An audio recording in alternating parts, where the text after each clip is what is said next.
Assalamualaikum Ustadz. Waalaikumsalam warahmatullahi wabarakatuh.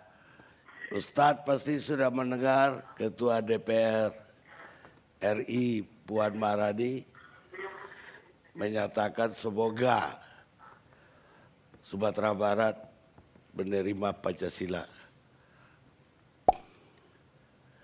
menjadi daerah yang menerima Pancasila. Apa komentar Ustadz? Bismillahirrahmanirrahim. Assalamualaikum warahmatullahi wabarakatuh. Alhamdulillah wassalatu wassalamu ala Rasulillah wa ala alihi wa sahbihi wa man tabi'ahu wa mawala.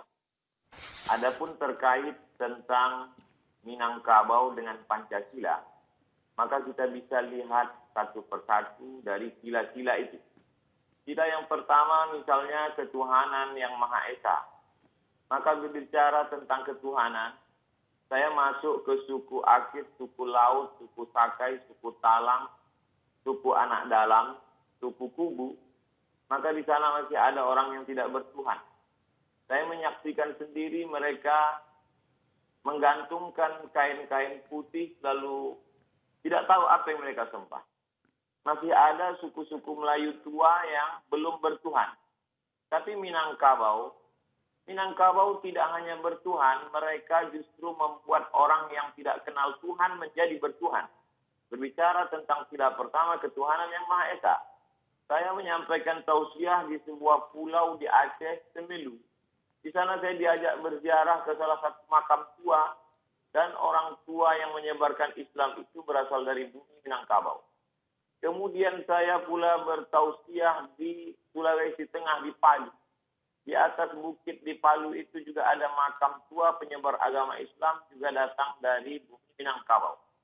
Oleh sebab itu, sila pertama ketuhanan yang Maha Esa, maka Minangkabau adalah para suluk di tengah gelap yang membawa siar Islam. Yang kedua tentang kemanusiaan. Di depan rumah orang Minangkabau ada rangsiang, tempat menyimpan beras. Beras itu dibagi-bagi lagi. Ada beras yang dimakan keluarga, tapi juga ada beras yang jadi makanan untuk fakir miskin. Orang Minangkabau adalah orang yang paling peduli terhadap kemanusiaan. Oleh sebab itu, orang Minangkabau membuka rumah makan. Mereka tidak menganggap pekerja itu sebagai kuli yang digaji, tapi mereka dianggap sebagai saudara yang sistemnya bagi hasil. Karena mereka melihat sebagai kemanusiaan. Itu maka rumah makan berkembang pesat yang hari ini dia menjadi tukang angkat piring. Tahun depan dia insya Allah akan punya rumah makan. Kemanusiaan. Tentang persatuan Indonesia. Orang Minangkabau amat sangat cukup rukun dan syarat untuk membuat sebuah negara. Masalah diplomasi, tidak ada yang lebih hebat daripada diplomasi Haji Agus Salim. Dia berhadapan dengan orang-orang Belanda, orang-orang Eropa, berbagai macam bahasa dunia dia kuasai. Tentang masalah ekonomi, kita tahu siapa Bapak Koperasi Indonesia. Ialah Bung Hatta. Tentang masalah agama, jangan tanya lagi. Orang Minangkabau, prestasi agamanya bukan tingkat nasional. Tapi dia adalah Imam Masjidil Haram, Syekh Ahmad Khatib Al-Minangkabau. Universitas Al-Azhar dalam sejarah hanya sekali memberikan penghargaan Dr. Honoris Causa kepada seorang ayah yang anaknya juga mendapatkan Honoris Causa. Dia adalah Haji Abdul Malik Karim Amrullah dan ayahnya Abdul Malik Karim Amrullah juga mendapatkan Honoris Causa dari Al-Azhar. Ekonomi, politik, agama, orang Minangkabau punya. Bagaimana dengan tentara? Tentara-tentara Minangkabau tidak dididik di Indonesia. Haji Miskin, Haji Piobang, Haji Sumani, Tuan Kunan Renceh. Mereka adalah tentara-tentara yang luar biasa. Tapi kemudian mereka tidak membuat negara.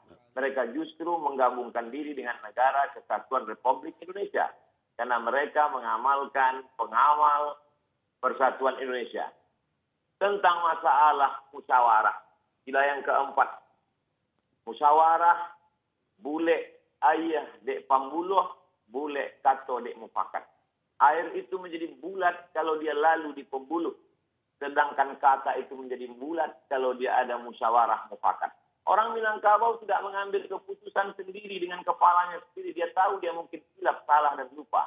Orang Minangkabau mengenal filosofi tiga tungku sajarangan. Kalau kita memasak ada 3 tungku di sana. Tungku inilah yang menampung dandang yang begitu besar. Tungku ini juga yang merasakan panasnya api di bawah. 3 tungku sajarangan. Nenek mama, alim ulama, cerdik pandai. Orang Minangkabau berkata, duduk sendiri sampai duduk bersama lapang. Duduk sendiri terasa sempit, tapi kalau duduk bersama terasa lapang. Kenapa demikian? Karena mereka lebih mengutamakan musyawarah dan mufakat. Lalu kemudian tentang keadilan sosial. Orang Minangkabau amat sangat adil. Anak didukung, kemanakan dipangku. Perempuan Minangkabau tidak pernah perlu jauh dari kampung halamannya untuk cari makan. Kenapa demikian? Karena mereka punya nenek mama yang adil. Perempuan tidak pernah mengalami diskriminasi. Karena perempuan ada harato tinggi yang tidak dibagi. Sebagian ulama mempermasalahkan harato tinggi. Kenapa tidak dibagi menjadi ahli waris? Karena itu sebenarnya adalah wakaf keluarga. Ketika seorang perempuan tidak punya suami atau ayahnya meninggal, tidak keluarga laki-laki, tidak ada. Siapa yang akan menyara hidup dia memberi makan dia? Ada harato tinggi. Mereka amat sangat mengutamakan keadilan. Orang Minangkabau amat sangat Pancasilais. Mana buktinya? Dari mulai Sabang sampai Papua. Pesawat saya mendarat di Sorong. Begitu turun saya di airport, tangan melambai dari jauh. Saya suruh dia mendekat ke mobil saya tanya, ada apa? Ambo urang Payakumbuh. Betapa jauh tempat kita memandang, tapi orang Minangkabau sampai juga ke sana. Saya diminta untuk memberikan sepatah 2 patah kata untuk penggalangan dana Surau Sydney namanya. Tidak hanya ke Indonesia, sampai ke Sydney orang Minangkabau bisa bersosialisasi. Dia diterima di mana dia berada. Karena orang Minangkabau punya filosofi di mana tanah diinjak, di situ langit dijunjung. Di mana bumi dipijak, di situ langit dijunjung. Orang Minangkabau tidak pemarah. Orang Minangkabau tidak pendendam. Orang Minangkabau bagaimana berdebat hebatnya Muhammad Yamin dengan Buya Hamka. Tapi kemudian sebelum meninggal dunia, apa kata Muhammad Yamin? Nanti jenazahku tolong dibawakan oleh Buya Hamka ke kampung halaman. Mereka memang berdebat. Mereka memang orang-orang yang argumentatif. Hati-hati mereka lembut dan baik. Lalu kemudian 3 bulan. Kalau kita merdeka 17 Agustus, 3 bulan sebelum itu, 29 Mei 1945, maka Muhammad Yamin, putra Minangkabau, sudah menyuarakan tentang pri kebangsaan, kemudian pri kemanusiaan. Setelah itu lalu kemudian pri ketuhanan, pri kemasyarakatan, lalu kemudian kesejahteraan dan sosial. Jadi embrio pemikiran Pancasila itu berawal bermuara dari Minangkabau. Lalu kemudian barulah disuarakan oleh Bung Karno, lalu kemudian disusun secara rapi dan sistematis oleh 9 orang.